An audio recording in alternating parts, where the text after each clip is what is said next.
वैष्णवी हगवणे हत्या प्रकरणात फरार असलेला सासरा राजेंद्र हगवणे आणि दीर सुशील हगवणेला अटक करण्यात आली आहे। शुक्रवारी सकाळी 4:30च्या सुमारास दोन्ही बापलेकाला पोलिसांनी बेड्या ठोकल्यात। वैष्णवी हगवणेच्या आत्महत्येनंतर राजेंद्र हगवणे आणि सुशील हगवणे हे फरार झाले होते। मात्र पोलिसांच्या तपास मोहिमेला यश आलं असून दोघांनाही अटक करण्यात आली आहे। राजेंद्र हगवणेंच्या अटकेच्या आधीचे एक सीसीटीव्ही फुटेज आता समोर आलंय।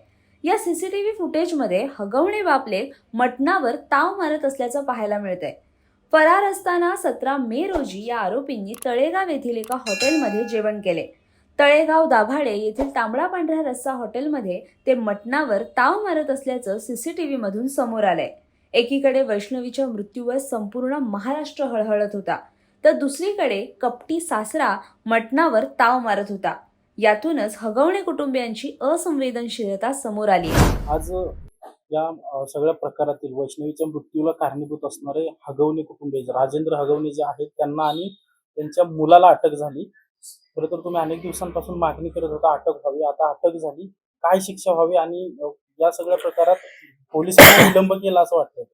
पोलिसांनी विलंब केला। काल पोलीस प्रशासनाने दादांच्या आदेशानुसार देवेंद्र फडणवीस साहेबांच्या आदेशानुसार आणि आपल्या मीडियाच्या माध्यमातून हे प्रकरण उचलून धरलं आणि दादांनी फडणवीस साहेबांनी जे काय आदेश दिले तर 12 तासात हे आरोपी अटक केले।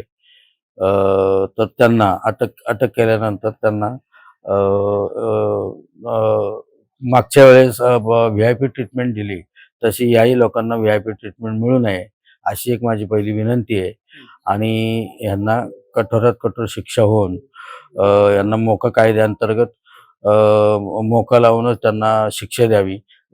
नंतर कारण यापुढे अशा काही कृत्य अशा काही घटना यापुढे कुठल्या मुलीच्या बाबतीत घडणार नाही। खरं तर यापूर्वी मयुरेने देखील त्यांच्या विरोधात तक्रार केली होती, मात्र पोलिसांनी कुठलीही दखल घेतली नाही।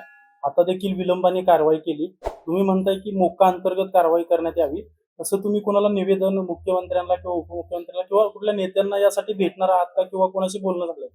नाही, तसं बोलणं झालेलं नाही। आणि मयुरीच्या बाबतीत मयुरी काय स्टेटमेंट दिलं त्याची मला कल्पना नाही, कारण माझ्या लेकीच्या ह्याच्यातच मी दुःखात आहे, त्यामुळे मी त्या बाबतीत काय बोलू शकत नाही।